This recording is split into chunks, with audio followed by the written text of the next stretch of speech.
Cuando usted pasa a ser creyente, sabiéndolo o no, pasa a ser el receptor de un número de regalos. Se trata de regalos perfectos que va a estar desenvolviendo a lo largo de su experiencia cristiana. El apóstol Pablo ha estado enumerando una lista de regalos perfectos de parte de Dios. El primero es la paz y el segundo, la gracia. Al seguir con nuestra lista, descubrimos que el tercer regalo perfecto de parte de Dios es un regalo sorpresivo que seguramente fue a parar a la lista equivocada. Es el regalo del dolor. Después de investigar un poco el tema, leyendo en 23 libros distintos, además de la Biblia, creo que puedo hacer un resumen de las pruebas en 6 categorías distintas. Es bueno que tome nota también de esto. Las pruebas se pueden categorizar en 6 categorías distintas. Primera, cosas que quiero experimentar no suceden. Segundo, cosas que no quiero experimentar suceden. Tercero, cosas que me gustan no las recibo. Cuarto, cosas que no me gustan las recibo. Quinto, cosas que estoy esperando nunca llegan. Y sexto y último, cosas de las que no estoy preparado llegan antes de tiempo. 6 categorías distintas de las pruebas. Seguramente estas son cosas que Dios no quiere que experimentemos.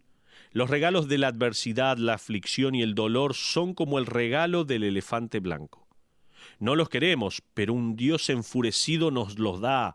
¿O es que un Dios débil permite que sucedan? Seguramente un Dios poderoso solo prepara cosas maravillosas para nosotros. Pero no es así.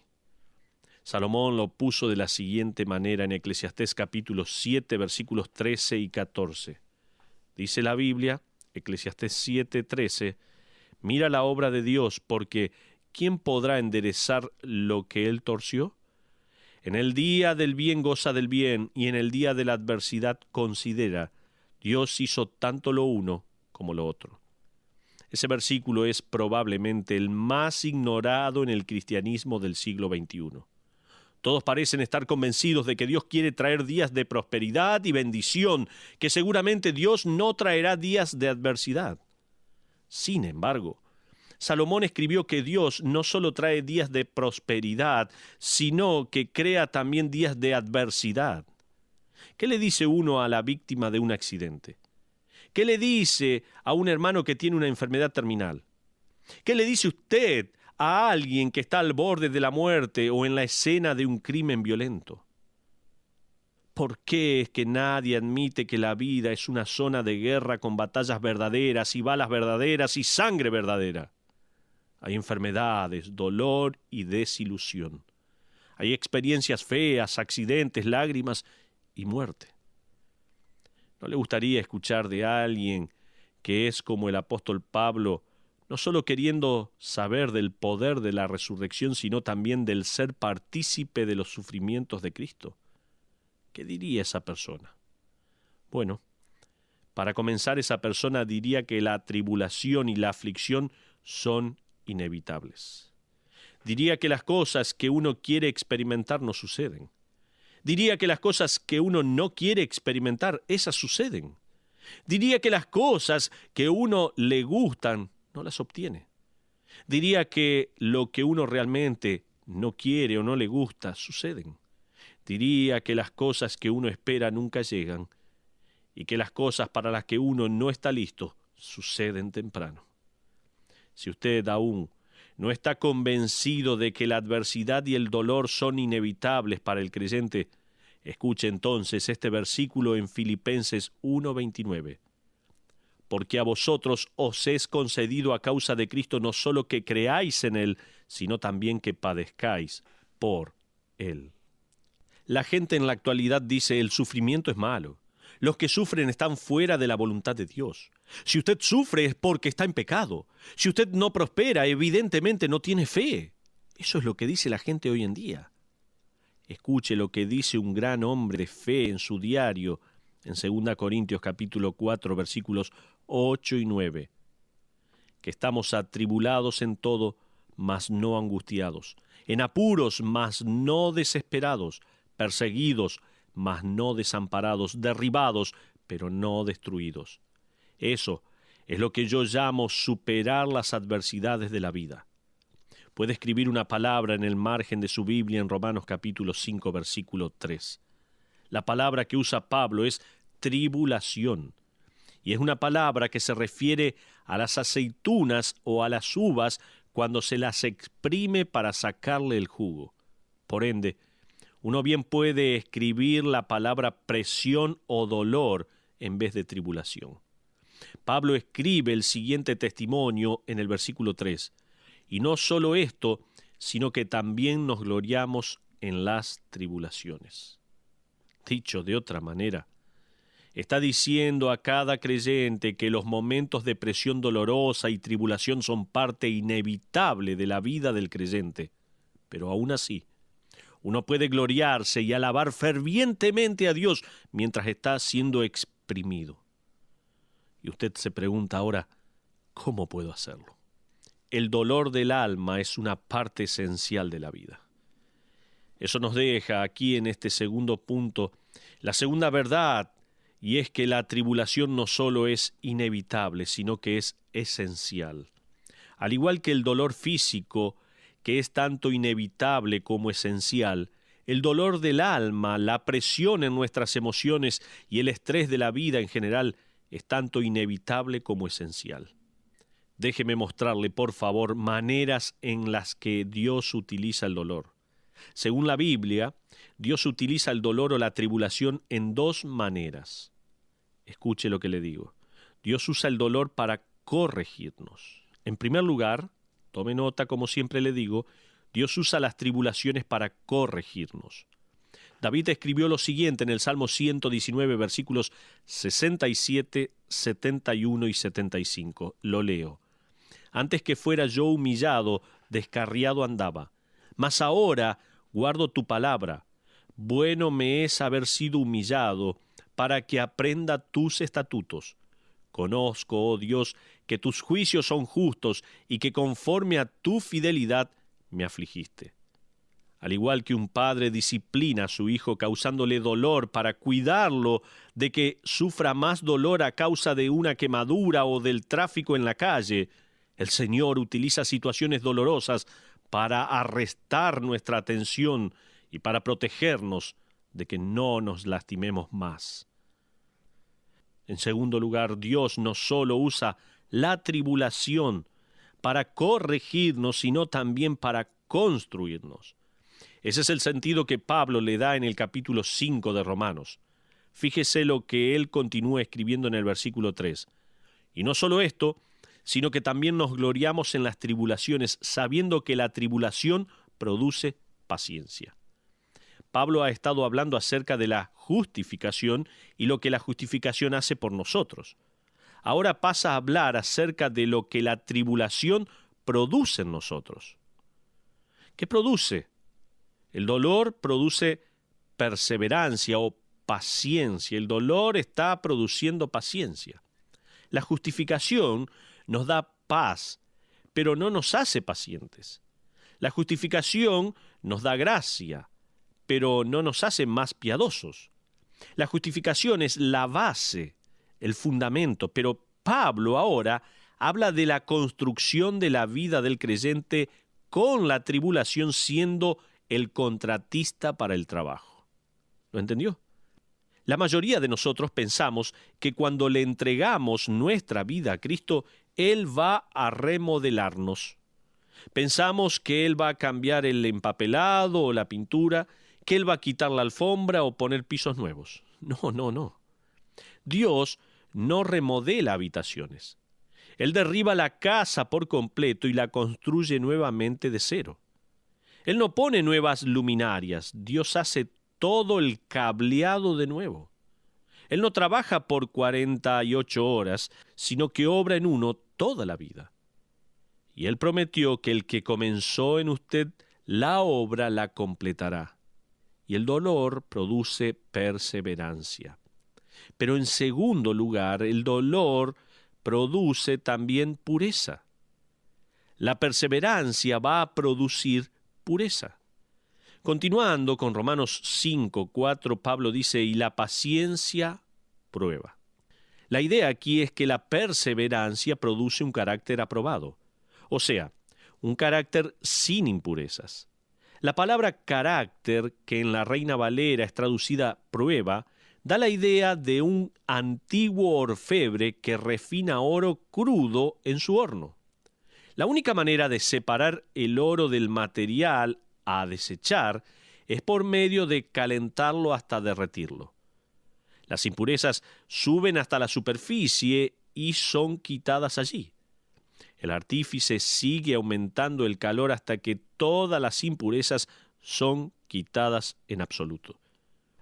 Una vez que él puede verse reflejado en la superficie líquida del oro, sabe que el oro ya está puro. Dios, el artesano divino, nos está refinando, separando todo material no deseado de nuestras vidas. Él nos purifica por medio del dolor. Job dijo en el capítulo 23, versículo 10, «Mas él conoce mi camino, me probará y saldré como oro».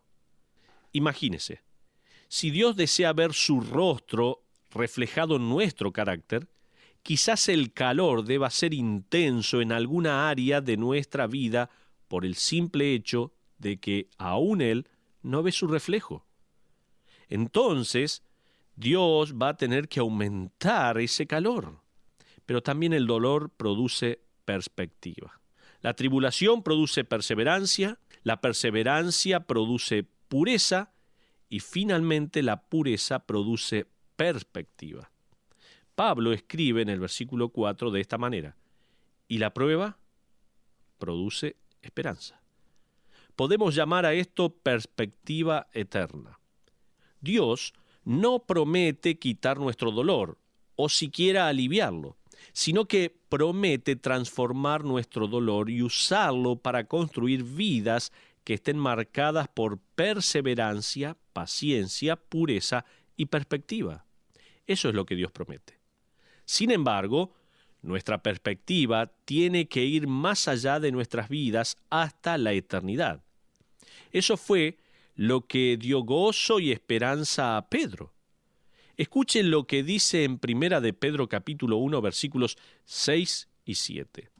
En lo cual vosotros os alegráis, aunque ahora por un poco de tiempo, si es necesario, tengáis que ser afligidos en diversas pruebas, para que sometida a prueba vuestra fe, mucho más preciosa que el oro, el cual aunque perecedero se prueba con fuego, sea hallada en alabanza, gloria y honra cuando sea manifestado Jesucristo.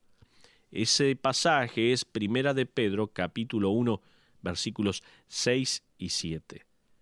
En otras palabras, Dios ha prometido arreglar las cosas al final.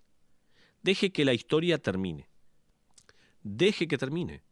Mientras recibe lo que no quería y no recibe lo que quería, gloríese solo en Dios. La historia aún no ha terminado, así que permítale a Dios terminar. Pero esto me lleva a una conclusión que quiero compartir con cada uno de ustedes. Pablo continúa diciendo en el capítulo 5 de Romanos, versículo 5, «Y la esperanza no avergüenza». ¿Cuántas veces se encontró diciendo, yo esperaba esto, esperaba esto? Puede que haya dicho, tenía esperanzas en ese medicamento. Tenía esperanzas en esa persona, en ese doctor. Tenía esperanzas en esa entrevista laboral. Tenía esperanzas en esa elección. Tenía muchas esperanzas en esa compra. Tenía esperanzas en ese amigo. Tenía esperanzas en esa inversión que acabo de hacer. Tenía esperanzas. Pablo dice aquí que la esperanza en Dios jamás avergüenza. Dios no lo va a desilusionar, téngalo por seguro. Entonces, ¿para qué esperar en otras cosas cuando Él espera que usted ponga su esperanza en Él? Al final, Jesucristo cabalgará en el viento hasta el final de la historia de este mundo de sufrimiento y arreglará todas las cosas. Él mismo dijo en el libro de Apocalipsis capítulo 2 versículo 25, «Pero la verdad que tenéis, retenedla hasta que yo venga. ¿Cómo se aferra uno a la verdad? Entonces, si tenemos que retener esa verdad, yo le voy a decir cómo. Uno se aferra a la verdad aceptando el regalo del dolor, con su corrección y su construcción. Cuando uno acepta este regalo de Dios y se entrega, encontrará que el camino al honor y la gloria se le abren como nunca antes. En nuestros himnarios hay muchos himnos que fueron escritos por Fanny Crosby, una poeta que era ciega. Cuando ella tenía tan solo 6 semanas, contrajo una inflamación en los ojos que los doctores no lograron tratar a tiempo y que la dejó ciega. Ella escribió lo siguiente en una oportunidad. Ella dijo así: parece que la providencia de Dios así lo quiso, que yo sea ciega por el resto de mi vida, y por eso le agradezco. Ella escribió esto. Ella también dijo que la ceguera fue el regalo que Dios le dio para que pueda escribir canciones dándole la gloria a Él. Ella escribió muchísimos himnos, incluyendo Cara a cara, a Dios sea la gloria, Bendita seguridad y mi Salvador me guía. Ella escribió su primer poema a los 8 años. Escuche bien cómo alaba a Dios ella. Ella dice así: qué niña feliz que soy, si bien no puedo ver. He resuelto que voy a vivir con contentamiento en este mundo. Cuántas bendiciones que disfruto que otra gente no tiene. Así que laméntese siquiera por mi ceguera. Yo no puedo ni lo haré. Qué palabras más profundas. A veces son fáciles de decir, pero para una persona que está en esta situación son muy significantes. Eso es lo que yo llamo aceptar el regalo del dolor. ¿Cómo está sufriendo usted hoy, mi amigo? Le pregunto, ¿está sufriendo usted hoy? ¿A dónde está el dolor, la presión en su vida? ¿Nunca se puso a pensar que Dios está obrando a través de ese dolor? ¿Se puso a pensar alguna vez eso? ¿Lo va a aceptar, le pregunto? ¿Va a permitir que Dios lo use para transformar su mente y corazón para que refleje la mente y corazón de su Padre Celestial, en el cual jamás podrá desilusionarse? ¿Va a aceptar eso? ¿Va a permitir que Dios pueda seguir transformando su vida? Qué pasaje más maravilloso estamos considerando en la palabra de Dios en este día. Dios utiliza el dolor para transformar nuestras vidas. ¿Está sufriendo? Tal vez por mucho tiempo estuvo renegando contra Dios. Estuvo rebelado contra Dios por algún dolor. Le hablo a usted que nos está escuchando en este momento. Tal vez ahora se dio cuenta que Dios tiene un propósito con ese dolor que trajo a su vida.